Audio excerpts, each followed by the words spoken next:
மத்தேயு சுவிசேஷம் 17ஆம் அதிகாரம் 18ஆம் வசனம். இயேசு பிசாசை அதட்டினார். உடனே அது அவனை விட்டு புறப்பட்டு போயிட்டு அந்நேரமே அந்த இளைஞன் சொஸ்தமானான். ஒரு மனுஷன் இயேசுவிடத்தில் ஓடி வந்து முழங்கால் படியிட்டு, ஆண்டவரே, என் மகனுக்கு இரங்கும். என் மகனை ஒரு சந்திரநோய்க்கு பிசாசு கொடிய வேதனைப்படுத்துகிறது. அவனை அடிக்கடி தீயிலும் தண்ணீரிலும் விழத்தள்ளுகிறது. உங்களுடைய சீஷரிடத்தில் நான் கொண்டு வந்தேன். அவனை சொஸ்தமாக்க அவர்களால் கூடாமல் போயிற்று என்று சொன்னான். இயேசு உடனே என்னிடத்தில் கொண்டு வாருங்கள் என்று சொல்லி அந்த பிசாசை அதட்டினுடன் அது அவனை விட்டு புறப்பட்டு போயிட்டு அந்த நேரமே அவன் சொஸ்தமானான்.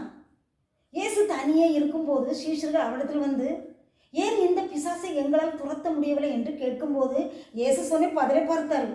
இந்த வகையான ஜாதி பிசாசு ஜெபத்தினாலும் உபாசனமின்றி மற்றொரு விதத்திலும் புறப்பட்டு போகாது என்றார். பிரியமானவர்களே, நாமும் நம்முடைய குடும்பத்திற்காக உபவாசம் ஜெபிக்கும் போதுதான் நம்முடைய குடும்பத்திற்கு விரோதமாய் போராடுகின்ற அத்தனை பிரச்சனையிலிருந்து விடுதலையை பெற்றுக்கொள்ள முடியும்.